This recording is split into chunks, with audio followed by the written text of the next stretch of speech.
Okay guys, in this video, I'm gonna talk about how Ilia Topuria knocked out Charles Oliveira clean to get the lightweight UFC title. And as a bonus, I'm gonna show you guys how Pantoja took out Kai Kara-France. Okay guys, this was a big thing that happened in the first round of Charles versus Ilia. Charles ends up shooting a double leg, coming up to a body lock, walking him against the fence. Ilia pummels to a double unders, over-under position just like this, and Charles really tries to empty the tank and throw everything into this throw. Ilia stayed so smart with his hips, squared up to his hips, and ended up on top. This could have been a game changer because if Charles finishes this takedown, then the whole fight could have been different. But this was a very important moment, and this is how it went. Charles, right here, he shoots into a double leg. Ilia had a good reaction, just like this. Charles walks forward, gets good tight double unders. And Charles' double unders are underrated because he's a very, very strong wrestler also. Ilia was keeping his balance here, ends up getting some space for the double underhook, or for the over under, just like this. And now this is where Charles really tried to empty the tank and get the takedown, just like this, but he went the wrong way, boom. And Ilia hipped over and ended up on top, which was a big moment in the fight. So again, this comes from wrestling. Keeping my hips square to the mat and not accepting the takedown. If I feel like I'm going down, you gotta fight as hard as you can not to give up that takedown in every second of the fight, especially against a jiu-jitsu black belt like Charles. Again, Charles shot in on the double leg. Ilia had a good reaction. Charles went back to the fence and had a good tight position here. Ilia found the right time and enough space to pummel one arm in so they're in an over-under position. Right then, Charles really spent a lot of energy trying to hip him in, take him down, and that's where Ilia stepped his hips back, kept his hips square to the mat, ended up on top. So a good drill for that is just wrestling. Just wrestling. Understanding where to turn your hips, understanding the balance in those scramble positions, and not accepting going to your back. That's a good thing that wrestling teaches you. Don't go to your back. You have to scramble and be stubborn about these positions, especially in a fight against a good jiu-jitsu black belt. So now let's move on to the KO. All right, so this is how Ilia Topuria knocked out Charles Oliveira early on in the round. Ilia comes out in a good balanced stance like he always does and starts finding his jab. Charles stands up in a really tall Muay Thai stance. Charles was doing a good job trying to crash, trying to get him in the clinch, and this is where the KO came from.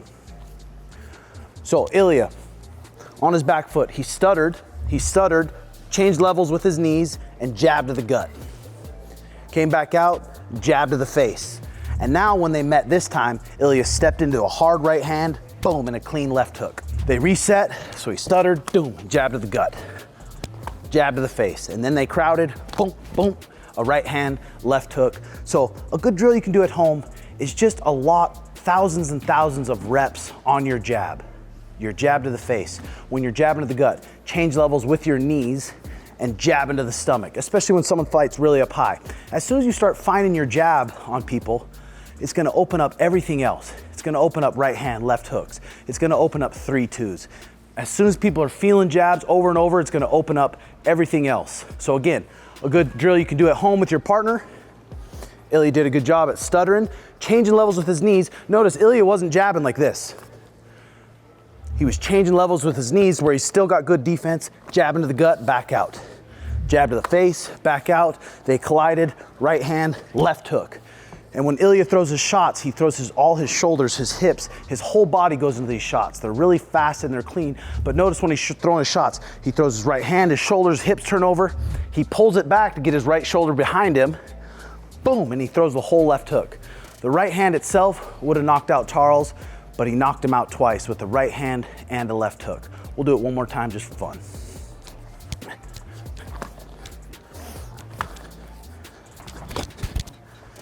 Right hand, left hook. Absolutely beautiful boxing by Ilia Topuria. And if the Paddy Pimblett fight happens, I think Paddy's gonna be in trouble. Okay guys, this is how Pantoja took out Kai Kara-France to maintain the flyweight title. He's not super technical. He doesn't have a great rhythm to him with his boxing, but he's a strong, durable guy who's grappled a long time. He's grappled a lot in the gi. He's a good black belt jiu-jitsu, and he has more of a Muay Thai reckless style. And this is what happened in the third round. Kai Kara-France started to blitz him a little bit. Pantoja ducked into a body lock. He ducked into a body lock, a nice tight body lock. Kai Kara-France had a good whizzer.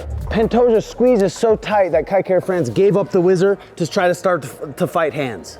They ended up getting on the fence, and Pantoja put what you call a broomstick in, where I go one hook over the top, and I go to the far leg, just like this. A good spot to get a mat return. He ended up getting rid of this leg. Pantoja did a little lift, put him right to his butt. Boom, put him right to his butt. And his grip is so strong here. Again, Pantoja's been training in the gi and doing jiu-jitsu for a long time. So guys that train in the gi a lot and train a lot of jiu-jitsu, their grip is so strong. And in MMA, you can grab your own gloves. So Pantoja had a nice tight grip here. Kai Kara-France was trying to fight the hands. While he was, Pantoja ended up throwing the leg across and getting a full body triangle. So as soon as he got the body triangle, solidified the position, that's where he moved on to a seat belt. A nice tight seat belt. Was nice and patient here, fighting the hands. The hand that's under the armpit controls the wrist, top one over the shoulder, goes deep on the neck, goes to a rear naked choke. And I think Pantoja's squeeze was so tight that Kai Kara-France didn't even bother to take this top hand off. You take this top hand off, go ahead up here, take the top hand off, it loosens up the choke. The key to the rear naked choke too is get this hand behind his head and put my chin over the top of the glove so he can't escape. And when I'm squeezing my rear naked choke, I'm squeezing with my legs, keeping my squeeze consistent, folding him forward, cutting off the blood to his head until you get the tap. And that's how Pantoja maintained his flyweight title. Okay, this is what Pantoja did such a good job at. He was behind the armpits. He didn't move to a seatbelt until he got both hooks in. So a good drill you can do at home is I'm behind his armpits. I'm trying to throw one leg all the way across his stomach as far as I can. Falling to his side, locking up my body triangle. When I'm behind the armpits, it's hard for me to attack his neck, but it's a good spot to solidify the position. When I'm ready to take him out, I need to get one arm over the top of his shoulder, just like this. Whatever arm's over the shoulder, that's the arm that's gonna be choking him. So now I have a good position. I have a seat belt and a body triangle, which is really hard to escape. My left hand goes to his bottom wrist, just like this. My right hand goes deep on his neck. I take the bottom hand out, that's from the armpit, cross my arms, put this arm right behind his head, put my chin over the top of the gloves, and then your squeeze doesn't need to be 0 to 100. Your squeeze needs to stay consistent like a vice grip, and I need to be breathing the whole time.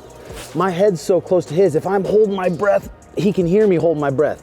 So I get my squeeze set up, keep it consistent like a vice grip, fold him forward on the rear naked choke, keep it consistent until we get the tap.